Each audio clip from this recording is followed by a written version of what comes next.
Stephanie Milky here, aka KetoMOM, or often called mom, sis, Steffi, daughter, wife, aunt, and friend. Just like many of you, I carry a lot of titles. My favorite title is mom. I should probably say wife, which takes a lot of my time. But let's be honest, if you want to do something and do it well, you will make the time for it. Commitment is hard because we find ourselves overcommitted, but when you practice prioritizing, you will find out what is actually important and what you can let go.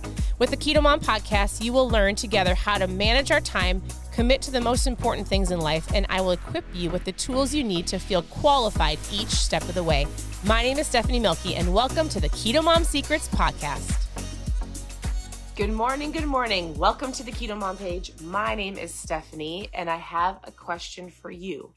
Is there anything that you did yesterday that you put in the 5-second rule, like you did it, like you used the 5-second rule? Maybe you're brand new and you're like, I don't know what you're talking about. We are going through this book on the page called the 5-second rule. It is a tool to help you, well, I would say get uncomfortable, but it is a tool to help you do something before your brain or your body tells you no, or you're too comfortable, basically before your brain or your body talks you out of it, but you know you need to do. So I love to go through books here in the morning. I love to work on your mindset. I love to help you understand that it starts up here and learning how to think right. Otherwise, if you think wrong, it's not going to serve you in any area of your life. So tell me, where are you tuning in from? Good morning. If you are watching or listening live, because these actually get turned into podcasts as well. If you did not know, we have a podcast called KetoMOM Secrets. It is over on the podcast app or Spotify. You can go and listen to it during your drive time university. Cheers to the morning. I'm drinking my orange. I think it's called Naraha. I don't usually say it right. Ketones. Hey, good morning, everybody. Honolulu, Hawaii. Greg is tuning in from. It is beautiful where you're at. Although here in Minnesota, it is very sunny. And what's so fun is we just this morning saw on our lake. So I'm looking past the camera out onto the lake. We own a home on a private, we say a private lake. It's a 40-acre, it used to be an old rock quarry. So they blasted it for years and then they filled it with water. So it is ours. So I'm looking out over the rock quarry. And what's so fun is we have geese that lay eggs. And this morning, for the very first time, some of the eggs that they put on our path. So my husband made a mile path around our lake, kind of in some wooded area. So he worked on that all year last year. I say all of that because for the last couple months, we have in our path is a goose. And the goose put her nest right in the middle of our path. And every time we walk on it, we have to scare her away. She's never harmed, but she had eggs there. And so they just hatched. I'm assuming they're there because they weren't there yesterday. And we got to see the babies this morning. So that's so fun. So good morning. Good morning. Sorry, I needed a drink of ketones. All right. Good morning. So if you have been following along in the book, you heard me, or I don't read the entire book to you, but I give you an overview. So we're on chapter 3, and it says what you can expect when you use it. It is the 5-second rule. You can download the book, The 5-Second Rule by Mel Robbins. You can grab it. It's a great tool for you. I'm going to tell you, this is a great tool for anybody in your family. And if you are working on, let's say, self-development, your own mindset, being the best version of you, don't keep it to yourself.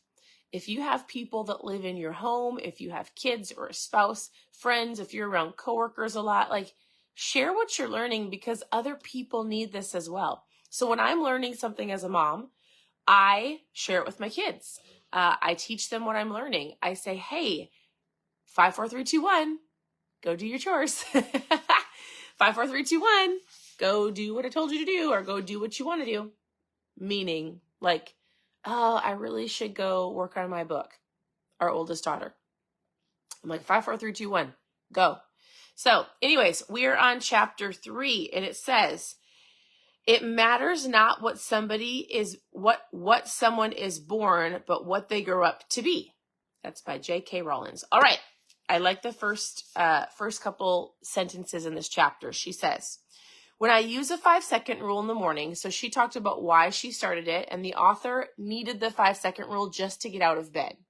So she talked about every spoke in her life, relationships, financially, parenting, no job, her emotional state, her physical state. To her, in the moment, she was basically in despair. She was in the deepest, darkest spot she could be, the author. So she said, in the morning, what she did is she goes, if I could just get out of bed, I know what I need to do. And if I could do it, it would have a ripple effect. So she goes, I was as surprised as you are that something so stupid could work. She's like, so some of you might be like, the 5-second rule. Or maybe you hear me say things and you're like, that won't work. Like I tell people, and this is silly, if they say, man, I seriously deal with sweet cravings. I seriously deal with like cravings, especially at night. I don't know how to break them. And I say, go brush your teeth. And they'll say, really? It sounds so simple. And I say, yes, shut the kitchen light off and go brush your teeth. It gets you out of the environment, but it changes the state of your mouth. She's basically saying this 5-second rule might sound so stupid. When I tell some of you things, when you message me and ask how to deal with this, and I'll say an answer, you might be like, that sounds so stupid. But those are the little things that work. So she goes, counting backwards, 5, 4, 3, 2, 1. Seriously, I don't know why it would work. She goes, I don't know why it would work. I just knew it would. So she goes, I struggled with waking up and getting out of bed for months. And she incorporated this 5, 4, 3, 2, 1. She goes, later, what she learned was when you count backwards, you mentally shift gears in your mind. You interrupt your default thinking and do what psychologists say assertive control. The counting distracts you from your excuses and your focus on your mind and moves in a new direction. When you physically move instead of stopping to think, your physiology changes and your mind falls in line. So interesting. So I'm not going to go down.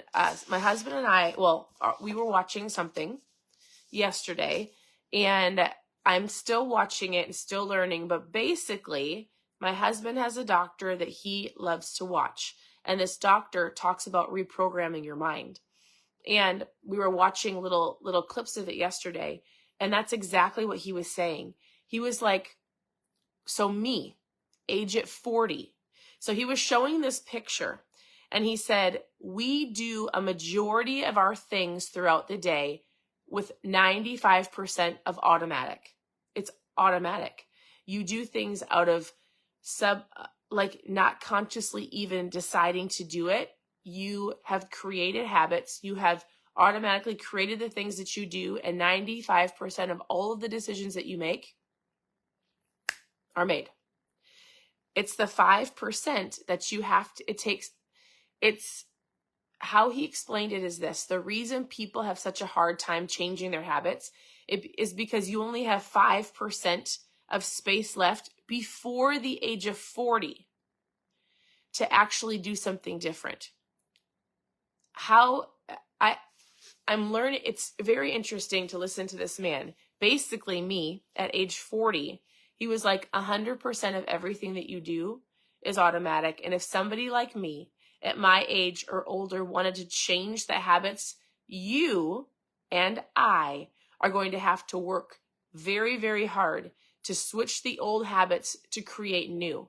Can it be done? Yes. Where does it start? Right here. Because as soon as you decide that you're going to 5, 4, 3, 2, 1 yourself out of bed, or you're going to 5, 4, 3, 2, 1 yourself to the gym, past the drive-through, make the extra phone call, whatever that is, and you make a shift, your mind goes, so you do it and you do the action and then you feel great for a certain part of your day. And then all of a sudden your body and your mind goes, wait, this is not what we do.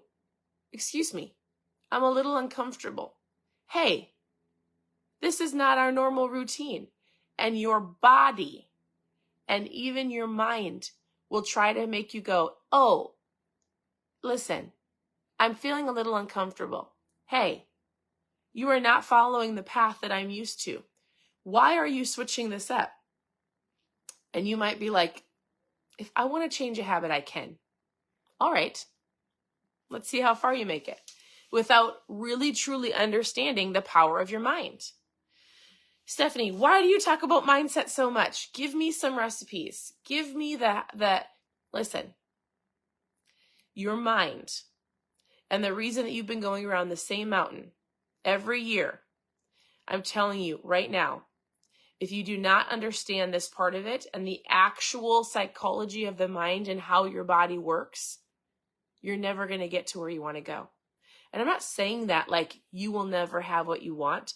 I'm saying that with the understanding of, in order for you to change the habits and change your life, which 100% can be done, you have to pay attention to more than just the food that you put in your mouth. I will give you recipes. Go to ketomomsecrets.com. Scroll through the page for the last 8 years. But if you decide that this is silly, or this doesn't work, or this is uncomfortable, then you're going to stay where you're at for the rest of your life. And you might be like, geez, Steph, stop being so rude. I know. It's the book and so many other books. All right, so she says this, as you use the rule, you'll see it too. There is a 5-second window between your initial instinct to act and your brain stopping you. Seeing the 5-second window changes everything. The problem was very clear. It was me. I was holding myself back 5 seconds at a time. So she said, I made a simple promise. If I knew that I should do something that could change me for the better, then I could use the 5-second rule to push myself to do it, regardless of how I felt. I started using the 5-second rule to force myself not only to get up early, but also to get to the gym, to look for a job, to stop drinking so much, to be a better parent, and to be a better wife. In 5 seconds of space within her day. If she's like, I know I need to do that, it's going to make me a better person. 5, 4, 3, 2, 1. And she would act before the comfort of her body and her mind would go, no, I don't want to. It's too hard. This isn't you. 5 seconds at a time. I'm too tired to exercise. 5, 4, 3, 2, 1. I'm going to pour myself a drink. I'll start tomorrow. 5, 4, 3, 2, 1. Put the bottle down. 5, 4, 3, 2, 1. Correct the tone of my voice to be kinder instead of yelling at my kids. 5, 4, 3, 2, 1. Sit down and start working on my resume instead of scrolling or watching TV. All of this is important. And she goes on, and there's tons of stories. So she takes a ton of different people in her life, and she shares with you stories of all of the different things that the 5-second rule has done, even to the point of saving people's lives that were having suicidal thoughts. Like, they had listened to Mel, and she's got countless stories in this book that have saved people's lives with the 5-second rule. Pretty amazing, isn't it? What one tool can do to somebody's life. Hi, Amy. Hi, Annette. Hi, Felicia. I didn't say good morning to everybody. Good morning. All right. Basically, here's the last little bit that I want to read to you. Here's the book for one of you who just asked. The 5-second rule by Mel Robbins. She says this. It's not the big moves that define your lives. It's the smallest ones. Within 5 seconds of stopping to think, you'll have decided not to take any action on those small things.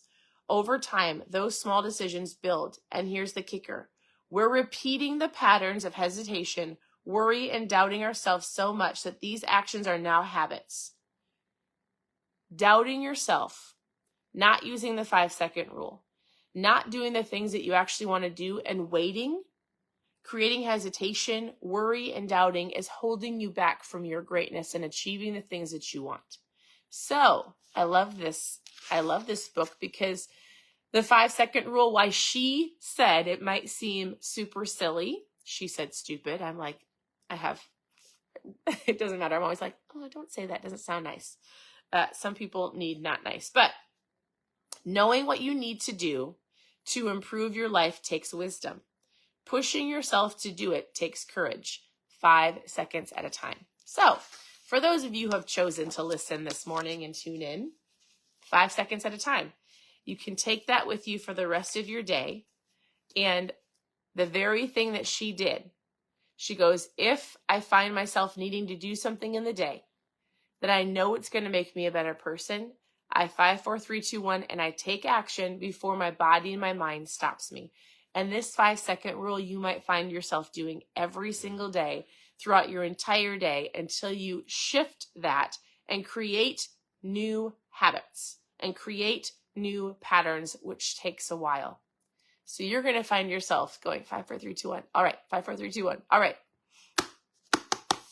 That's what we're going through. So, hey, thanks for tuning in. Your presence matters. Good morning, good afternoon. We'll continue tomorrow on chapter 4, which is why the rule works, and we'll just keep going through the book. I would encourage you, this book is great for teens as well. So oftentimes I have people that are like, what should I have my teen read? How can I help my teenager? I have my kids, which our girls are 15, 13, 11, and 9. There is no shortage. There's nothing that you learn that you cannot teach your kids. And even we've been teaching our girls, every time I learn things, I legitimately teach that to them as much as they can understand. So the doctor that we were watching yesterday that was talking about changing your mindset and like he was talking about the brain and crazy science, but the girls watched it with us and they might not understand it to the level that I do. And I don't even understand half of it. They'll catch some of it. And so as you're learning, share with those around you. It's really important that your family gets to grow with you. Don't just be the person that's growing by yourself or your coworker or your friend. Like, share this with other people. Share your journey with other people. You inspire other people, whether you like it or not. I would just say this. There are people watching you. I actually got to talk to 2 ladies yesterday that I don't have much contact with other than in our company. And I had no idea. And I don't say this proudly. Like, they were like, Stephanie, we were so honored to do a Zoom with you. Like, we look up to you. And I had no idea they had ever watched me, honestly, even know me. Like, I didn't know that. And I think oftentimes we can think, well, nobody's watching me. If you're in this world, if you go to a job, if you go in your community, if you're a part of a church, like, there is somebody, if you have a family. Can't imagine anybody on here sitting by themselves 24/7. Somebody is watching you. And you're the person that's going to inspire them. So be the best version of you by making the best decisions possible. Doesn't mean that you won't fall. Doesn't mean that you won't trip. It doesn't mean that you might not it doesn't mean that you're not going to have a bad day. But the only way you fail is if you quit. One bad day doesn't define the rest of your life. One bad morning doesn't define the rest of your day, right? So continue to tune in. Your presence matters. Thank you for tuning in. I hope you guys have a great day. Reach out with questions, and I'll see you on the next live. Bye.